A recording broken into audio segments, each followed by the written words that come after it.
తన పోలిక చేయబడ్డ మానవుడు తాను సృష్టించిన సృష్టి మొత్తములో మనుష్యుడు లేక సంఘము ప్రథమ ఫలముగా ఉండాలి అనేది దేవుని ఉద్దేశం.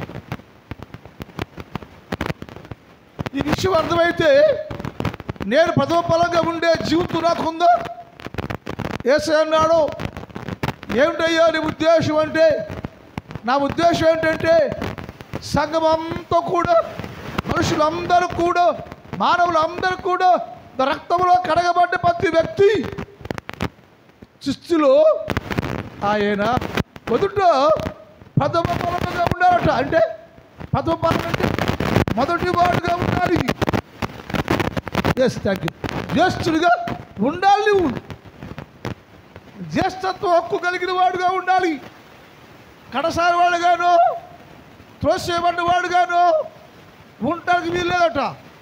నా ప్రజలందరూ నా రూపంలోకి మార్చబడ్డ వారందరూ కూడా ఎలా ఉండాలంటే తాను సృష్టించిన ఈ సృష్టి మొత్తంలో కంటే మనుష్యుడు ప్రథమ ఫలముగా ఉండాలి, మొదటివాడుగా ఉండాలి, జ్యేష్ఠుడిగా ఉండాలి, జ్యేష్ఠుల సంఘంలోనూ ఉండాలి అనేది దేవుని ఉద్దేశం.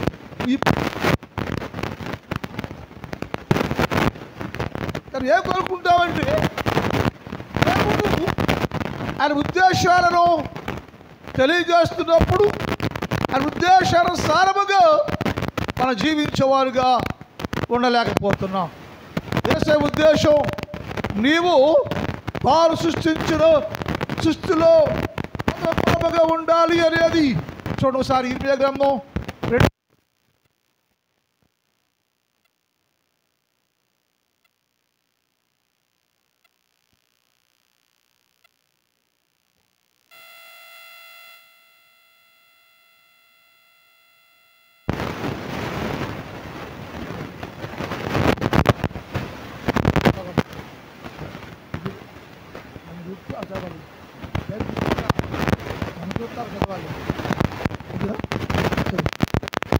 అప్పుడు ఇశ్రాయేలు యెహోవాకు ప్రతిష్ఠ జనమట. ఇశ్రాయేలీయులు యెహోవాకు ప్రతిష్ఠ జనం అంటే ఎన్నుకోబడ్డవారు, ఏర్పాటు చేయబడ్డవారు, దేవుని జనాంగం, దేవుని కోసం ప్రతిష్ఠ. అయితే ఆయన రాబడికి ప్రథమ ఫలమును ఆయనకు చేయబడను. సృష్టిలో అందరికంటే వారికి వచ్చే రాబడి ఉంది. నా జనాంగం, నా శేషం, వారు నాకు ప్రథమ ఫలమయ్యా. ఎక్కడుంటాయంటే దేవుని ఎదుట వారు సృష్టించిన ఈ సృష్టి మొత్తములో నీవు ఎలా ఉండాలంటే ప్రథమ ఫలముగా ఉండాలి, మొదటి వాడుగా ఉండాలి, శ్రేష్ఠుడిగా ఉండాలి, జ్యేష్ఠుల సంఘంలో చేర్చబడ్డ శ్రేష్ఠుడిగా నీవు ఉండాలి. నీ స్థానం ఎక్కడ? నీ స్థలం ఎక్కడ? యేసు ప్రభు ఉద్దేశాలు నెరవేరుస్తున్నావా? ప్రథమ ఫలంగా ఉండావు నీవు? ప్రథమ ఫలంగా ఉండే జీవితం నీకుందా? నీ పట్ల నాకు ఉద్దేశం ఉందయ్యో, నీ పట్ల నాకు ఉద్దేశం ఉంది. ఏమిటంటే నీవు సృష్టి మొత్తములో ఉండాలని.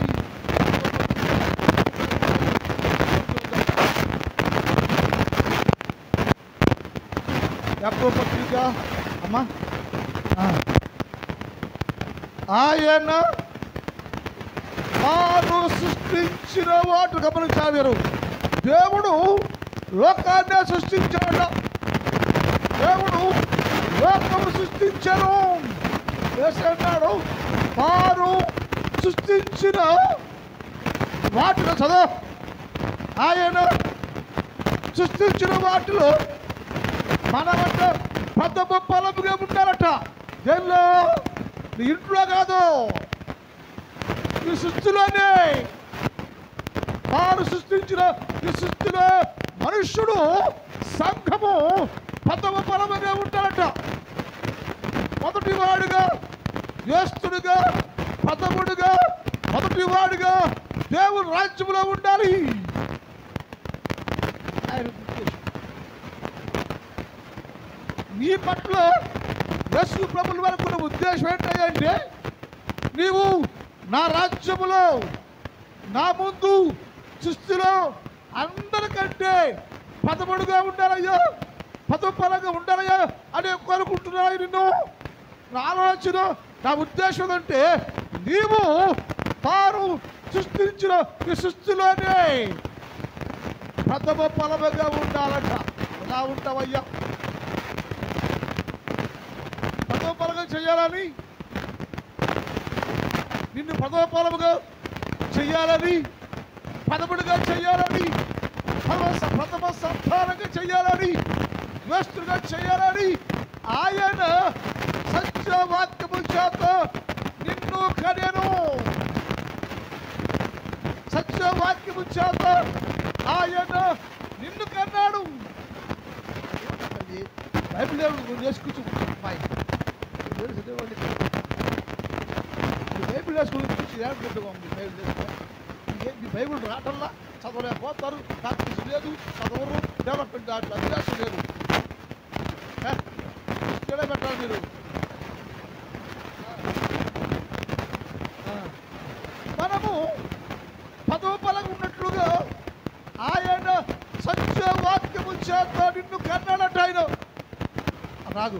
ఇప్పుడు అడిగాడు వేసయ్యి, వేసయ్యా అది ఎందుకు కన్నావయ్యా, నువ్వు ఎలా కన్నావయ్యో, ఎందుకు కన్నావయ్య అంటే ఆయన అంటున్నాడు, నీవు సృష్టిలో ప్రథమ ఫలముడుగా మొదటి వాడుగా జ్యేష్ఠులో సంఘంలో నా ముందు నిలిచి ఉండాలని నేను నిన్ను కన్నానయ్యా. ఎందుకు కన్నావయ్య నన్ను? ఎందుకు కన్నావయ్య అంటే ఎందుకనంటే నీ పదవ ఫలం ఉండాలయ్యా, పదముడుగా ఉండాలయ్యా. ఎలా ఉంటావయ్యంటే సత్యవాక్యము చేత నిన్ను కన్నా, వాక్యము చేత నిన్ను కన్నా.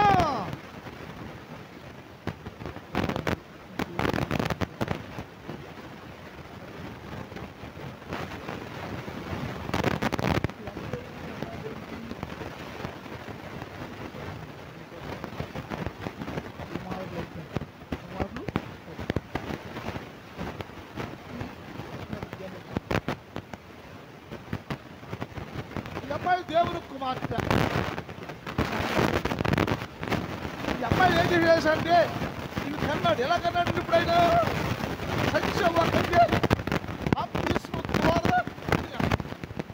సత్యవాక్యం చేత ఎందుకన్నాడు? ఎందుకంటే ఆయన కొనుక్కున్నాడు నీ నిత్యము ఆయనతోనే ఉండాలని, నిత్యము ఆయన సొంతంగా ఆయన ఎదుట ప్రథమ స్థానం.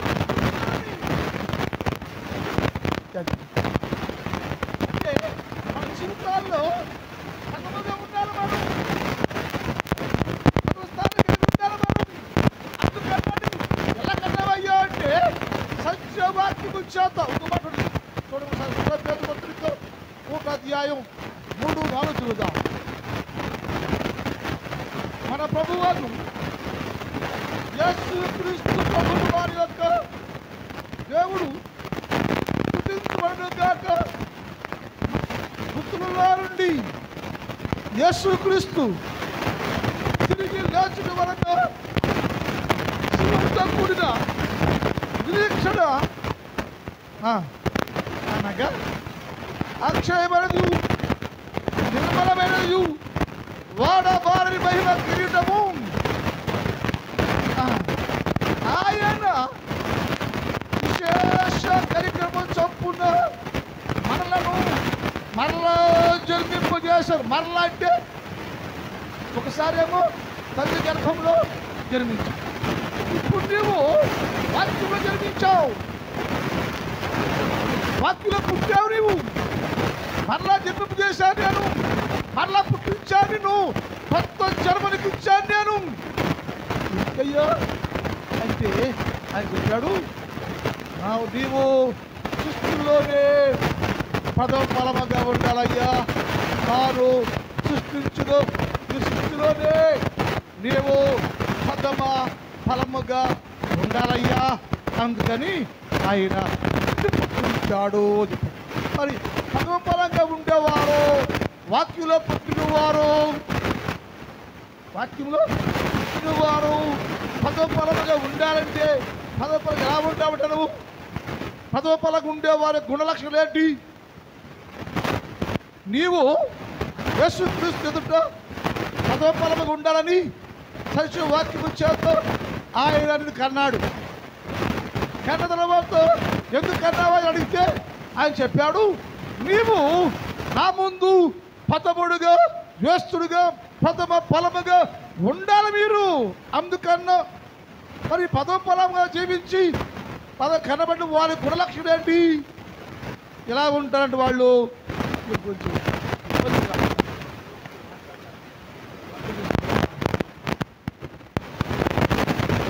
ఎలా ఉంటాయంట? పదోపలముగా ఉంటే నీవు ఎలా ఉంటారంటే ఆయన పదోపలముగా ఉండడానికి కన్నాడట. కన్నా నీవు యేసుక్రీస్తు ప్రభు చేత ప్రథమ ఫలముగా ఉండకు నీవు కన్నాడేసయ్యా. నువ్వు ఎలా ఉండాలి? పదోపలంగా ఉండేవారు గుణలక్ష్యం ఏంటంటే, ఒకటి వారు ఎన్నడూ అబద్ధమాడట. ఈయనంట ఎన్నడూ అబద్ధమాడట. మన ఊరు అబద్ధమాడేస్తాం చిన్నాటికే, పెద్ద ప్రాణాపాయంలో అబద్ధమాడటం అది వేరే విషయం. చిన్నటికి అబద్ధాలు వేస్తూ ఉంటాం. అబద్ధం పుట్టి పుడతాం, అబద్ధాలు పుట్టే మనం పుడతాం. కొంత గర్రం పుట్టుద్ది తర్వాత పడతారు, కొంత బడాయి పుట్టుద్ది వాళ్ళు పడతారు, కొన్ని ఉంటాయి. యేసయ్య అన్నాడు, నీకేముండంటే పదోపలంగా ఉండాలనుకుంటే కొన్నాను నేను. కాబట్టి నువ్వు ఎలా ఉండాలంటే పదోపలముగా ఉండేవారు ఎలా ఉంటారంటే ఎన్నడూ దేవుడు ఎదుట అబద్ధమాడరట. అబద్ధమాడనే ఆడరు వీరు. ఏమిటాడు? అబద్ధమాడరు. చూడండి ఒకసారి ప్రకటన గ్రంథం 14వ అధ్యాయం 4 చూద్దాం. ప్రకటన 14:4 చూడండి. వీరు స్త్రీ సాంగత్యమును, వీరెవరంటే స్త్రీ సాంగత్యం వలన సంఘములో అపవిత్రులు కానివారు. స్త్రీ సాంగత్యం వలన అపవిత్రులు కానివారు ఎరిగిన వాళ్ళు అయ్యండి గొర్రె పిల్లలు ఎక్కడికి వెళ్ళి 5 వచ్చేది అబ్బాయి. ఈ నోట ఏ అబద్ధము కనబడలేదు నాకు. ఎవరి నోట పదోపలంగా ఉండడానికి కన్నారే దేవుడు నీకు అనుకున్నాడే. యేసుక్రీస్తు వాక్యము చేత పుట్టిన వాడిలో, యేసుక్రీస్తు వాక్యము చేత పుట్టిన వాడిలో ఏముండదంట? అబద్ధమే ఉండదట. వీరి నోట అబద్ధమే ఉండదు. ఎందుకయ్యా అంటే వారు సత్య వాక్యము చేత కనబడిన వారు.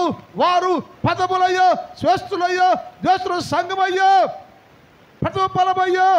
పదోపలమనే వారు ఎన్నడూ అబద్ధమాడనే ఆడరు.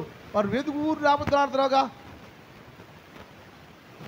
పొందారు, గుళ్ళో ఉంటారు, అన్ని జాతాలు బతుకంతా అబద్ధాలే. మరి పదం స్థానం ఎట్లా వచ్చింది? వచ్చిందా అంటే యేసు ఉద్దేశం అంటే ఇప్పుడైనా మీరు మీ నోటు అబద్ధమే లేక అబద్ధం ఆడని వారుగా, అబద్ధం లేని వారికి ఉండాలయ్యో. ఎందుకంటే నువ్వు ఎవరయ్యా అంటే సుస్థిలో పదోపలమయ్యో. నీవు పదోపలము ఉంటాకి కన్నాను నా కుమారుడయ్యో, నాలాగే ఉండయ్యో. ఎలాగంటే నీ నోటు అబద్ధమే ఉండకూడదయ్యో. జెఫన్యా గ్రంథం 3వ అధ్యాయం 13 చూద్దాం. జెఫన్యా 3:13 టైం అయిపోతుంది. జెఫన్యా 3:13. అమ్మా, ఇశ్రాయేలీలలో మిగిలిన వారంటే ఎవరంటే? మిగిలిన వారంటే ఇశ్రాయేల్ అందరిలో కంటే ఇశ్రాయేల్ అందరిలో కంటే మిగిలిన వారంటే ఎవరు? పదము ఫలముగా ఉండకు ఏర్పాటు చేయబడిన వారు. ఇశ్రాయేలీలో మిగిలిన వారు పాపమే చేయరట.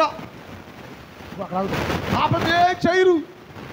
ఇశ్రాయేలీలో మిగిలిన వారు కన్నవారు, జ్యేష్ఠులు ఉంటే ఏర్పాటు చేయబడ్డవారు ఏమయ్యారంటే వారు ఎన్నడూ పాపమే చేయరు.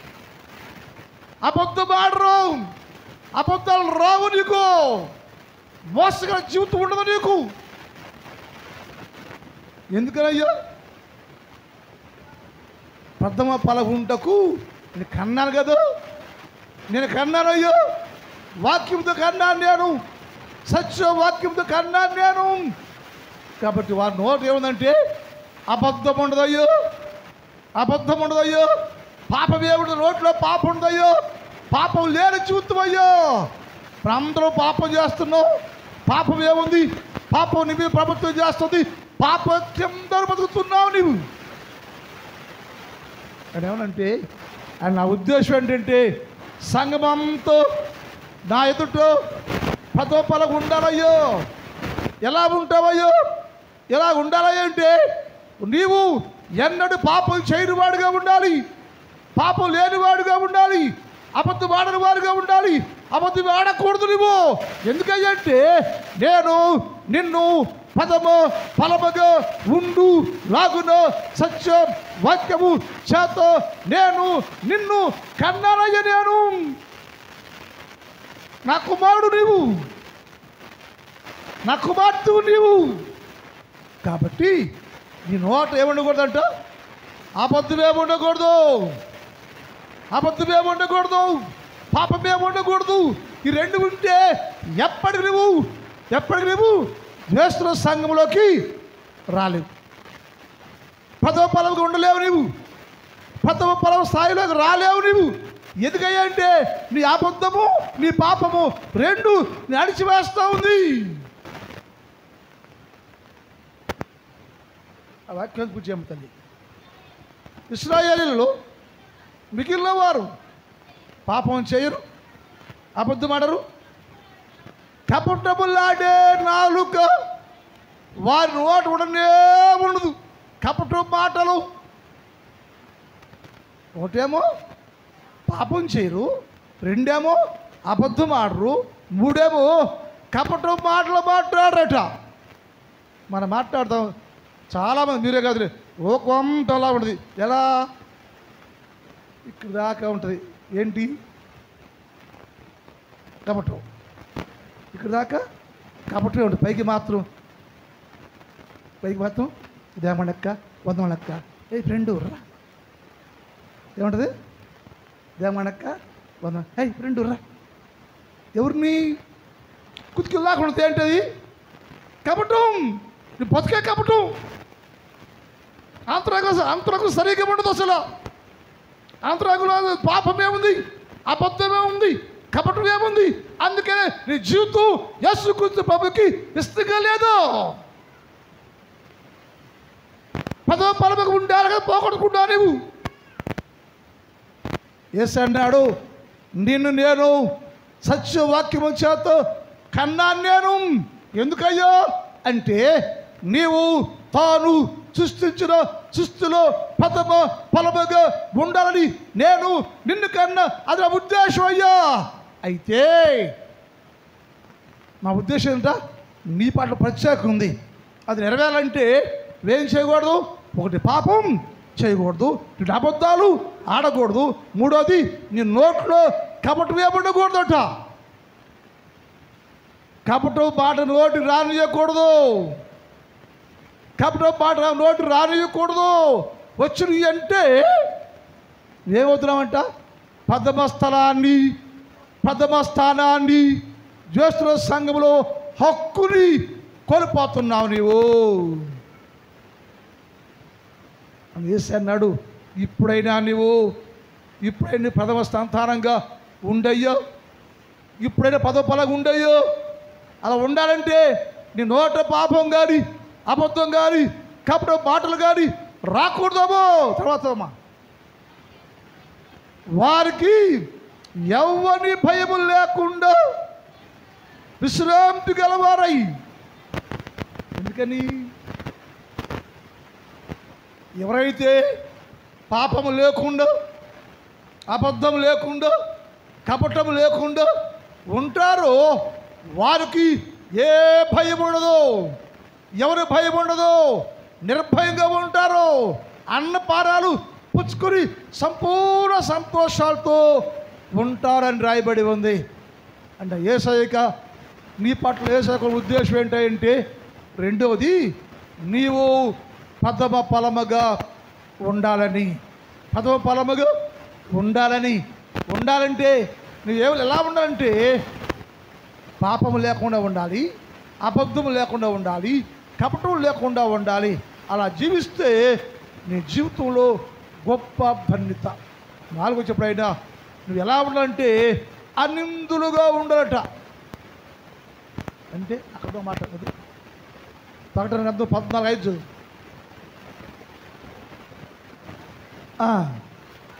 వీరందరూ అన్నిందులు ఎవరు? వాళ్ళు పదమ ఫలముగా ఉండడానికి కన్నానే వారు. వీరందరూ ఎవరయ్యా అంటే పదమ ఫలముగా ఉండు లాగున నేను సత్య వాక్యము చేత నిన్ను నేను కన్నాను కదా. ఆ వారందరూ అనిందులు, ఏ నింద లేని వారు. నే పరలోకంలో నుంచి భూలోకంగా వంగు తీస్తే వారి మీద, వారి లోపట, వారి బయట ఒక నింద కూడా లేదా. అనిందులయ్యో, ఏ నింద లేనివాడు.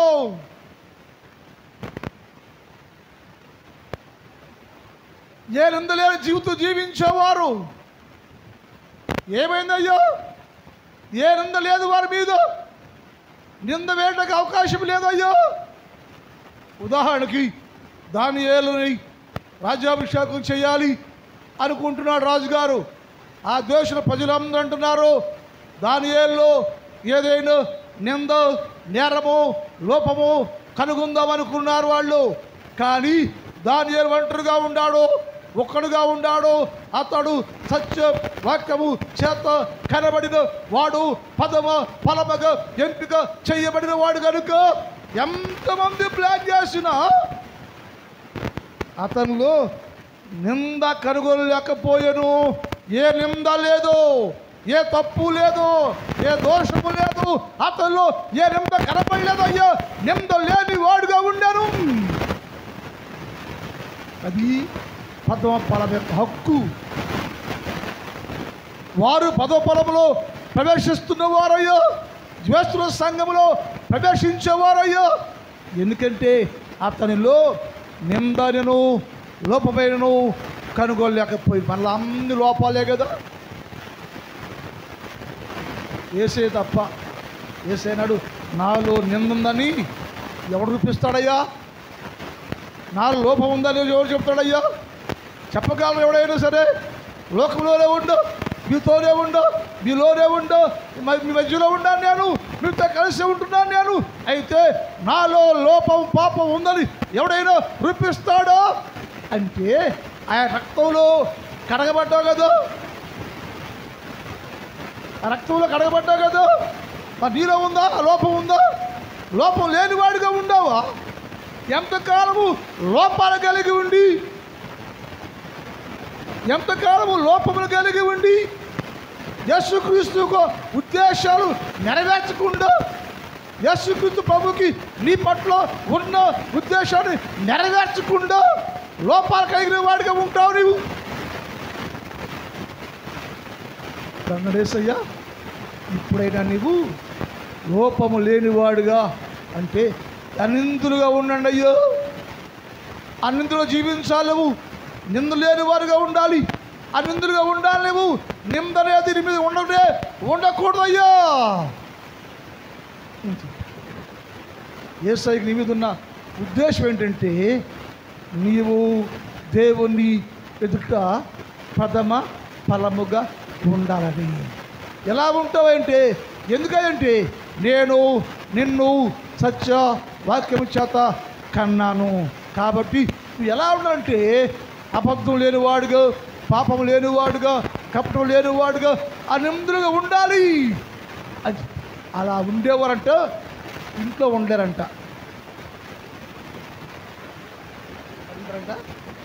ఇంట్లో ఇంట్లో కాలు ఆగదు. ఎక్కడుంటాడయ్యో? Yes, thank you. యేసు ఎక్కడుంటే అక్కడ ఉంటాడు.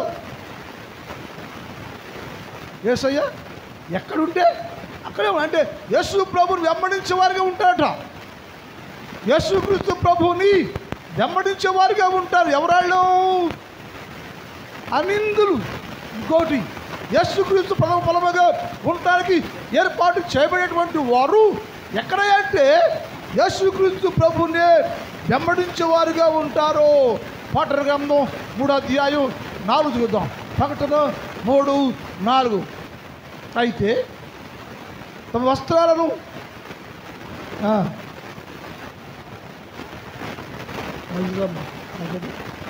అయితే తమ వస్త్రములను అపవిత్రపరచుకొనని కొందరు సాత్విసుగా ఉండిరి. వారు దీర్ఘర్హులాళ్ళు. ఎస్, ప్రథమ ఫలముంటకు అర్హులు. జ్యేష్ఠులో సంఘంలో చేర్చబడటానికి అర్హులు. దేవుని సముఖంలో సన్నిధిలో ఉండటానికి అర్హులు వాళ్ళు. అయితే కనుక తెల్లని వస్త్రాలు వేసుకొని నాతో కూడా సంచరించెదరు. అంటే యేసుక్రీస్తు ప్రభుని నిత్యము వెంబడించెదరు. యేసు ప్రభుల వారిని నిత్యము వెంబడించేవారుగా ఉంటారు. ఎందుకయ్యో యేసయ్యను వెంబడిస్తున్నావా నువ్వు? ఎందుకయ్యో యేసుక్రీస్తు ప్రభువుని తెల్లని వస్త్రాలు వేసుకొని నిత్యము యేసు క్రీస్తు ప్రభువుని నీవు వెంబడిస్తున్నావా అంటే ఆయన నన్ను ప్రథమ ఫలం ఉండటానికి నేను కన్నాడయ్యా. కాబట్టి ఆయన ఎక్కడుంటే అక్కడే ఉంటా.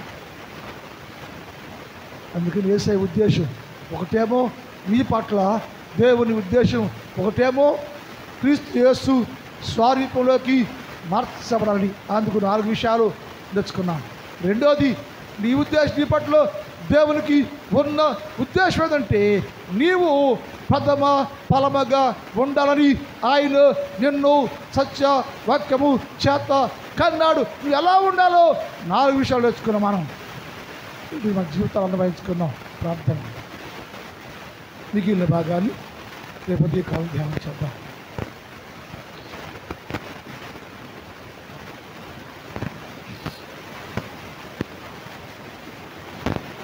ఒక్క నిమిషమ్మా, ఒక్క నిమిషం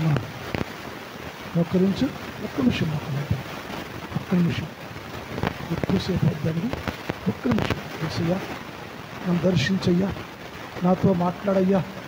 నేనయ్యా ప్రథమ ఫలంగా ఉండాలని నీకు చేయయ్యా, దీవించయ్యా, ఆశీర్వదించయ్యా. నీ సంతానంగా నీ కుమారుడిగా జీవించాలి. నేను ప్రార్థన చేసుకోండి. నోరు తెరవండి. ప్రార్థన చేయండి. ప్రార్థన చేయి. ప్రార్థన చేయబాయి. ప్రార్థన చేయి. నోరు తెరవాలి. నోరు తెరవండి. ప్రార్థన చేయండి. ప్రార్థన చేయాలి. మీరు అట్లించొద్దు. ఇక్కడ అట్లించొద్దండి. అట్లించొద్దు. ప్రార్థన చేయి. నోరు తెరు.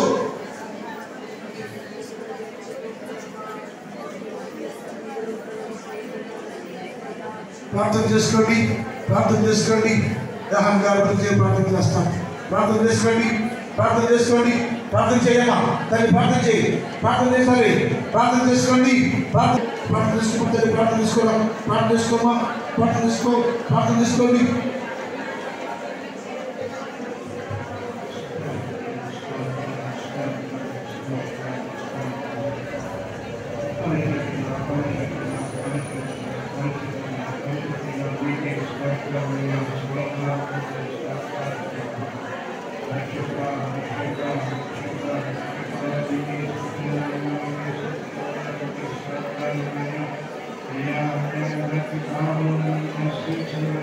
Yes.